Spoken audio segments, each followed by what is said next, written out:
किसान, बदलते भारत की शान। डीडी किसान, बदलते भारत की शान।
क्या हुआ? अभी तक गए नहीं? मैं रात से देख रही हूँ, आप ठीक तरह से खाना भी नहीं खाया और चाय भी ठंडी हो गई है। कुछ तो हुआ है, बताइए ना, क्या हुआ? कुछ नहीं अंकी, बस ऐसे ही। दरअसल कल मुझे हारून के दुकान के पास कपिल मिला था। वो कह रहा था कि हम लोगों ने अपने रुचिता को गैर कानूनी तरीके से घर में रखा हूँ। ऐसे बात कुछ नहीं है, तुम तो जानती ही हो वो कभी भी कुछ भी सोच समझ कर बोलते नहीं है। लेकिन मैं सोच रहा हूँ वो शायद ठीक ही कह गया है। हमने अपनी रुचि को कानूनी तौर पर ही गोद लेना चाहिए। हम कानूनी तौर पर रुचि कर रखे या गैर कानूनी तौर पर? वो कौन होता है बोलने वाला? अरे खुद तो गैर कानूनी काम करके सस्पेंड हो चुका है और दूसरों को कानून सिखाता फिरता है। अरे आपने कुछ कहा क्यों नहीं? हाँ, मैंने उसे रास्ते भी ठीक से डांटा। वो आप ऐसी बात नहीं करें। लेकिन मुझे चिंता हो रही है, कहीं कुछ उल्टा पुल्टा ना हो जाए हमारे रुचि के साथ। तुम बेकार की चिंता करती, ऐसा कुछ नहीं होने वाला है। ओके, अच्छा चलो मैं अब चलता हूँ, शाम तक लौट आऊंगा। पर गुवाहाटी से कुछ लाना है तो बताओ। कुछ नहीं लाना है, बस आप ठीक तरह से जाइएगा। हाँ, रुचि के लिए आपको जो कुछ ठीक लगे लेके आइएगा। और मेरे लिए कुछ नहीं कहोगे? मेरे लिए? आपके लिए? आपके लिए क्या? हाँ, मिले तो एक सुंदर सा दुल्हन लेके आइएगा। दुल्हन? सौतम से कहीं जलोगे तो नहीं? नहीं जलूंगी, मैं तो बुरी हो गई हूँ ना। तो क्या हुआ अंकी, तुम तो आज भी मेरे लिए शादी के दिन जैसे ही खूबसूरत हो। अच्छा, बुढ़ापे में मस्करी सूझ रही है। जल्दी जाइए, नहीं तो बस छूट जाएगी। हाँ, ठीक कह रहे हो। कितने अरे बस तो बाद में छूट जाएगी, अब मेरा घर ही छूट गया। जरा लेके आना प्लीज। देखिए, बुढ़ापे में अगर इश्क का मिजाज रखेंगे ना तो क्या क्या छूट जाएगा आपके पता ही नहीं। रुकिए, मैं घड़ी लेके आती हूँ। प्लीज। कैसे है दीदी? ठीक हूँ। आज रास्ते कैसे भूल गए हैं?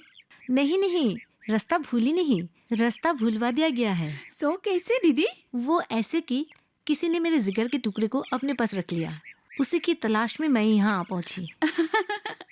अच्छा, मगर उस जिगर के टुकड़े से किसी और का जिगर भी जुड़ा हुआ है, तो बताइए वो क्या करे? रुचि कहाँ है? बस यही है, मैं बुलाती हूँ। रुचि? हाँ चाची। आओ बेटी, आओ। आ मेरी बेटी, मेरी बच्ची, मेरी याद आती थी ना? आती थी माँ। ओ मामा, कितने दिन, कैसी हो बेटी तुम? अच्छी हूँ। ठीक हो? मेरी लाडली बेटी, मेरी बेटी, मेरी बेटी, मेरी बेटी, लाडली बेटी मेरी। ओ जानो। दीदी, आपसे एक विनती है। रुचि यहाँ पर बहुत खुश है और 2-4 दिन यहाँ पर रहने दीजिए ना प्लीज।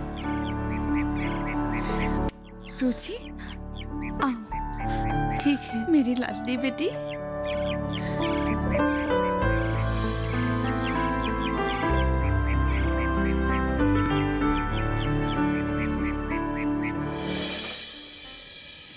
नीलिमा, हाँ, तुम्हें देखकर ऐसा लग रहा है कुछ नई खबर आने वाला है। कौन सा महीना है? धत, नहीं, कोई नई खबर नहीं है। मुझसे मत छिपा, तेरे चेहरे पर ही लिखा है। बता बता, कौन सा महीना चल रहा है? तीसरा। देखा, पकड़े गए ना। अब तो आज से ही लड्डू बनवाना शुरू कर दे। क्या दीदी, आप भी ना, इतनी जल्दी? अब क्या जल्दी? जल्दी तू कर सकती है, हमें क्यों नहीं? जल्दी मुझे नहीं है, उनको है। कहते हैं बुढ़ापा आने से पहले बेटा जवान होना चाहिए, सो जल्दी करनी पड़ी। क्या बेटा? तुम्हें क्या लगता है कि तुम्हें बेटा ही होगा? अगर बेटी हुई तो? मैं नहीं जानती हूँ, लेकिन उन्हें बेटी नहीं चाहिए। कल मेडिकल चेकअप के लिए मुझे गुवाहाटी लेकर जा रहे हैं। भगवान ही जाने क्या होगा। दीदी, दीदी, चुप हो जा, रोना नहीं। क्या बात है, बता ना मुझे, बता ना। दीदी, अब कोई अच्छी खबर नहीं आएगी दीदी, सब खत्म हो गए। क्या? आखिर हुआ क्या? तू बात तो बता।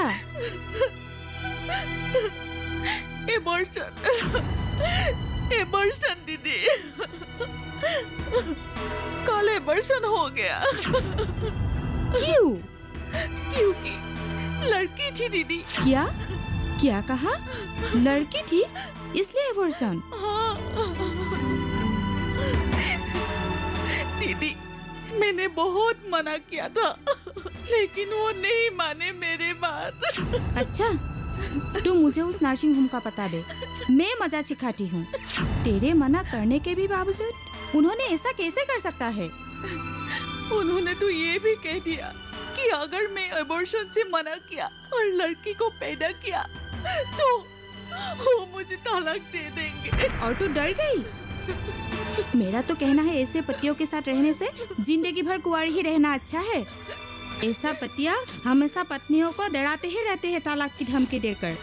मेरा बस चले तो सब लोगों को एक साथ लेकर थाना भिजवा दूं। तू चुप हो जा।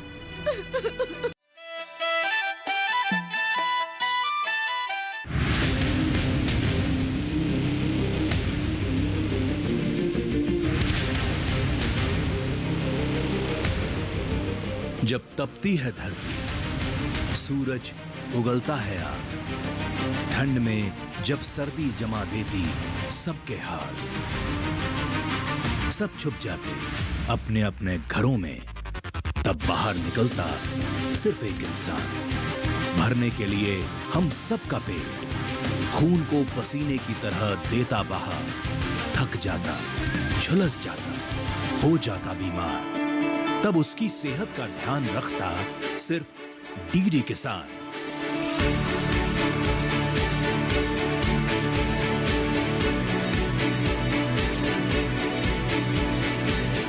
देखिए स्वस्थ किसान शनिवार शाम 6 बजे लाइव सिर्फ दूरदर्शन किसान चैनल पर।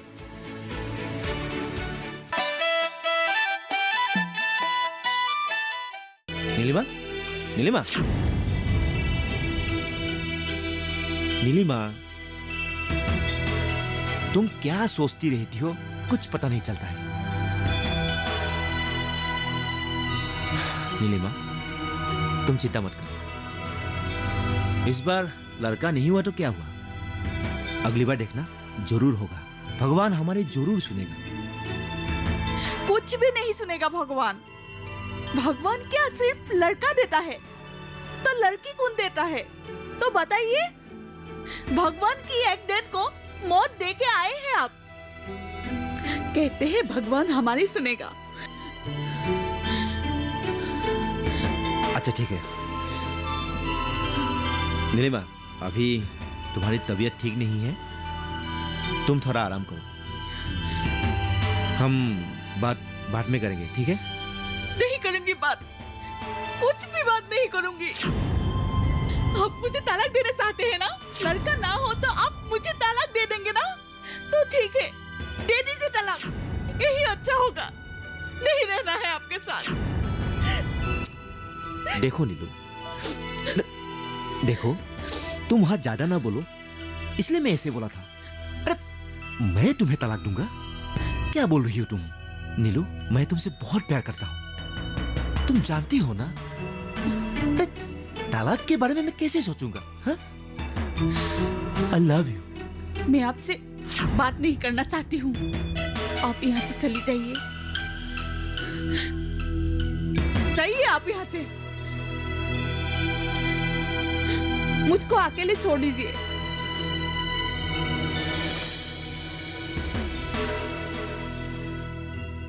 करो, थोड़ा सा, ये देखो मछली है, मछली खाओगे? देखो कितना अच्छी मछली। अच्छा खाओ, लो। ठीक है, मत खाओ। मुझे क्या, मेरे थोड़ी ही बाल नहीं बढ़ेगी। मैं तो खूब खाती हूँ। मेरे बाल होंगे लंबे लंबे और तुम्हारा ये छोटे छोटे। अच्छा, मैं थोड़ा सा खाऊंगी तो मेरे बाल छोटे छोटे होंगे। हाँ, और क्या, खाओ। मुंह खोल दो थोड़ा सा। ये खाने से तुम्हारा बाल बहुत लंबी हो जाएगी। ये शाबाश। चाची, अब मेरे बाल लंबे हो जाएंगे ना? हाँ, मेरी प्यारी बेटिया बहुत लंबी हो जाएगी, लेकिन लंबा होने के लिए तुम्हें और खाना पड़ेगा, मछली भी खाना पड़ेगा। चलो, हो गया। हाँ चाची। चाचा, आप मोबाइल पे क्या देख रहे हो? क्यों चाहिए तुम्हें? क्यों चाहिए? इसे मेरे साथ बात करने को मत दो, समझे? उसकी माँ बाप को खा के इधर बैठी है, भेज दो इसको मास्टर जी के पास। आप बच्ची के साथ इस तरह व्यवहार करते हैं? हाँ, शर्म नहीं आते हैं? मैं क्या बोल रहा हूँ सुनी कि नहीं तुम? जाओ यहाँ से, अब जाओ। आप जाइए यहाँ से। ठीक है, मेरा दिमाग खराब करके रखा है तो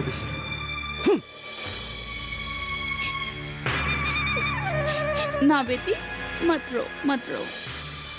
बलिन भाई, क्या हुआ? ओ कनक, कैसे हो? ठीक ठाक हूँ। इतने गुस्से पे? क्या बताऊं? कारोबार तो ठीक ठाक चल रहा है ना? कहाँ ठीक ठाक चल रहा है, 1 महीने से बिल्कुल मंदा। ऊपर से फोन आया, सब उल्टा पुल्टा करके रखा है। क्या कह रहे हो?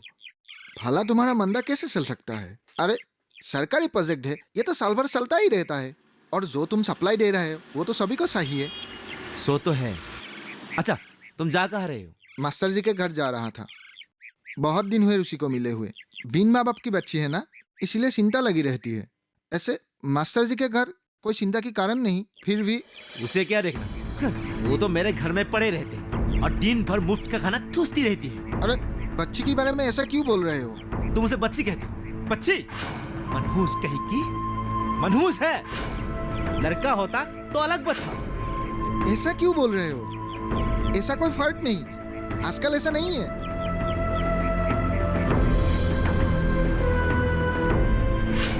सुनो तो। चलो, जो चाहिए वो दे दो। हाँ बोलना, दे दूंगा। ओके बलिन भैया, हाँ हाँ, तुम संभाल लेना। ओके ठीक है, बाय बाय। हाँ कपिल, बोलो कैसे हो? ठीक हूँ भैया। भैया, सुना है वो दिनेश भैया की लड़की, क्या नाम थी उसकी? खैर जाने दीजिए। सुना हूँ वो आजकल आपके घर पे है। हाँ सो तो है। उसकी रहने से मेरा दिमाग खराब हो रहा है। नीलिमा को भी पागल करके रखा है उसने। क्या करूं, कुछ समझ में नहीं आ रहा। गुवाहाटी में ही तो आपके बड़े भाई मुकुट मुदय रहता है। हाँ है तो क्या? अरे आपने ही तो बोला था कि उनको एक काम करने वाली नौकरानी चाहिए। तो क्या तो भैया, आप तो कुछ समझते ही नहीं हो। तो सुनिए, किसी भी तरीके से इस लड़की को वहां भेज दीजिए। उनको नौकरानी मिल जाएंगे और आपका यहाँ आपका रास्ता साफ। मास्टर जी नमस्ते। नमस्ते। अरे कनक, आओ आओ, बैठो बैठो। बोलो, कैसे आना हुआ? मास्टर जी, आपको एक बहुत जरूरी बातें बोलनी थी। जरूरी बात? कौन सी जरूरी बात? मास्टर जी, ये बात आपको बताना बहुत जरूरी है। हमारे ऋषि तो बोलिन के पास है ना, मगर ऋषि की वजह से वो बहुत परेशान है, क्योंकि वो नहीं चाहता उनका पत्नी किसी बच्चे को इतना प्यार करे। उनकी मन में लड़का पैदा करने के लिए इच्छा ही ना रहे। और ऊपर से बोलिन और कपिल की बातें भी मैंने सुनी है, मगर ठीक तरह से मैंने सुन नहीं पाया। लेकिन वो दोनों हमारे ऋषि के बारे में ही बोल रहा था। और मैं ये भी सुना है बोलिन ने अपने पत्नी का एबॉर्शन भी करवाया है, क्योंकि लड़की होने वाली थी। अरे नहीं, मैं बोलिन को अच्छी तरह जानता हूँ। वो मेरा छात्रा थे। और कपिल का क्या, मुंह में जो भी आता है बोल देते हैं। नहीं नहीं, ऐसा कुछ नहीं होगा। इसमें चिंता करने वाली कोई बात नहीं है, मैं हूं ना। नहीं नहीं, मुझे तो बहुत डर लग रहा है, कहीं कुछ गलत हो ना जाए हमारे रुचि के साथ। मैं कल ही रुचि को लेके आऊंगी। लेते आना बाबा, लेते आना। तुम तो ऐसे ही चिंता करते रहते हो। तो मास्टर जी, मैं अभी चलता हूँ। अच्छा अच्छा, चलो।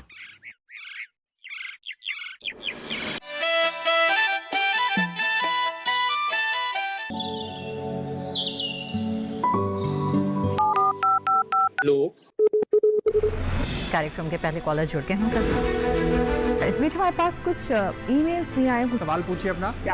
में जो मकान पैदा करेंगे, इनमें कौन सी सावधानी बरतनी है? गर्म इलाकों के लिए आप HRM 99, इनसे आप कुछ फल ले सकते हैं। जैस्मीन के पेड़ पे जैस्मीन, फल निहाय। उसको पूरी खुली धूप चाहिए। फसल में कीट लगा हो या कोई बीमारी, पशुपालन में हो कोई दिक्कत या चाहिए कोई जानकारी, फोन उठाइए, नंबर मिलाइए और कहें हेलो किसान। सोमवार, बुधवार और शुक्रवार शाम 6 से 7 बजे सिर्फ डीडी किसान पर।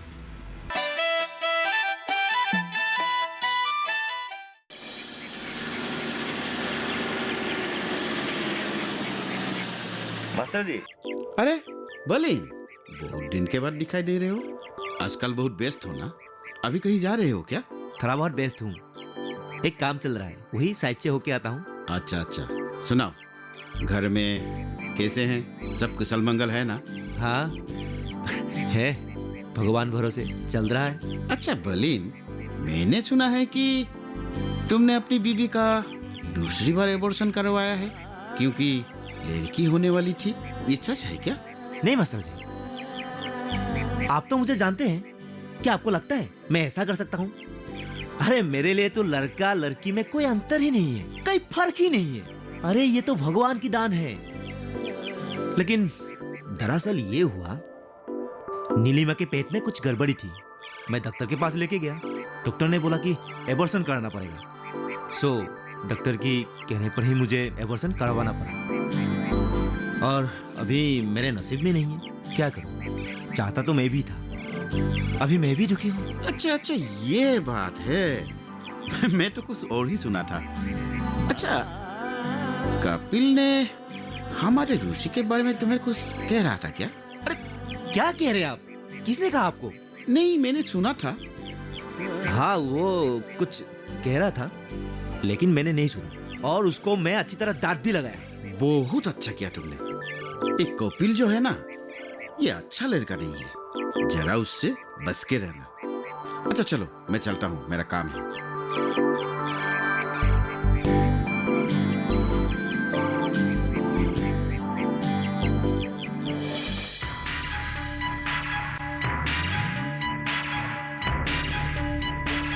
देखिए मिस संगीता, मैं समझता हूं आपकी भावनाओं को, लेकिन हमारे भी मजबूरियां हैं, हमारे अपने तौर तरीके हैं।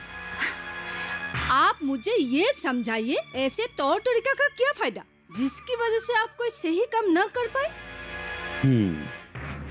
तो आपके कहने का मतलब ये है कि अब पुलिस वाले मुजरिमों को पकड़ना छोड़कर घर घर प्रोटेक्शन कटा रहे। क्या यही काम है पुलिस का?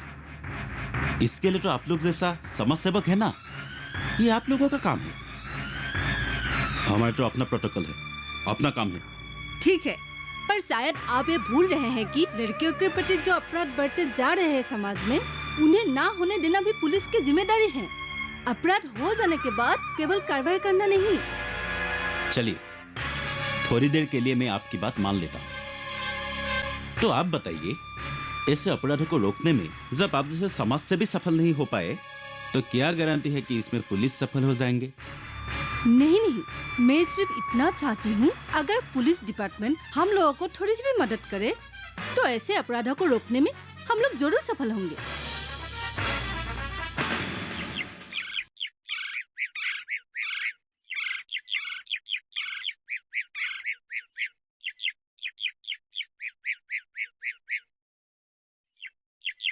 आप आ गए? मैं क्या सोचती हूँ, रुचि को आज अंकिता दीदी के पास ही छोड़ के आऊं। क्यों? अरे इतना जल्दी क्या है? उसके साथ तुम्हारी मन लगा हुआ है, 2-4 दिन रहने दो। और अभी उसकी तो स्कूल भी बंद है। पर आप उसे देखना ही पसंद नहीं करते हैं। अरे मेरे प्यारी नीलिमा, तुम भी ना। अरे रुचि पर मेरा थोड़ा सा रौब जमाए रहे, वो कंट्रोल में रहे, इसलिए मैं ऐसा करता हूँ। मैं थोड़ी ना इसका मतलब थोड़ी ना ये हुआ कि मैं उसे पसंद नहीं करता हूँ, देखना नहीं चाहता हूँ। तुम भी ना, ये औरतें ना मर्दों को बिल्कुल पत्थर ही समझते हैं। नहीं नहीं, ऐसी बात नहीं है, आप शायद ठीक ही कह रही है। लेकिन रुचि के बिना अंकिता दीदी के मन भी नहीं लग रहा होगा। तो नहीं नहीं, 2-4 दिन और रहने दो, मैं मास्टर जी को बोल दूंगा, ठीक है? लेकिन ये अच्छा नहीं होगा। ठीक है बाबा, तुम जो अच्छा समझो। ओके ठीक है, मैं उसे तैयार करती हूँ।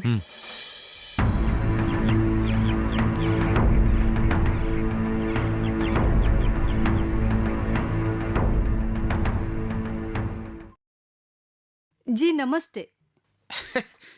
नमस्कार।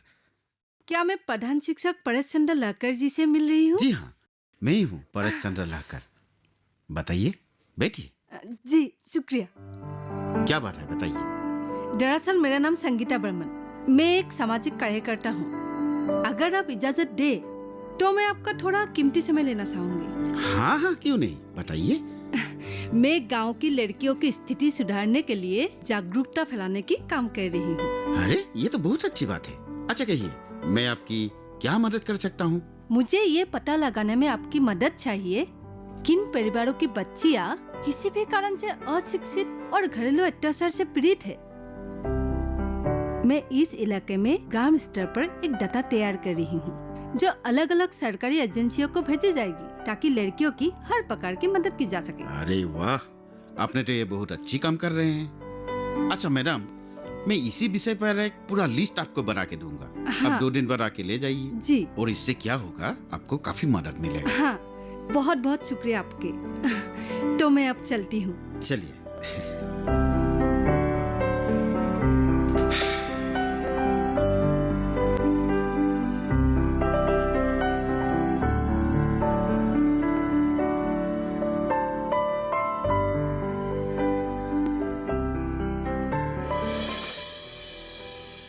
अरे इसमें मायूस होने की कौन सी बात है?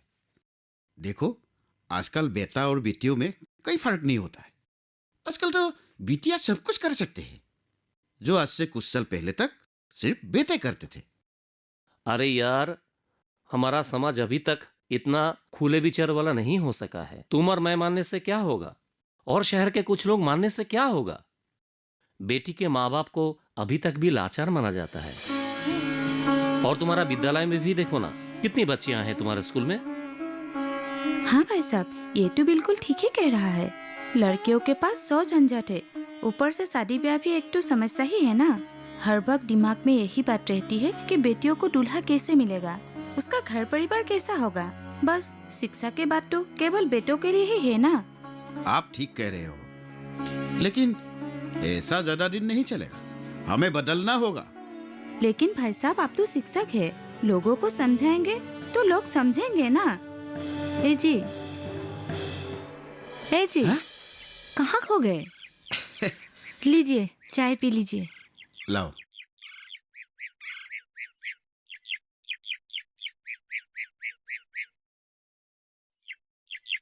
किस सोच में पड़ गए थे? नहीं, कुछ याद आ गया था।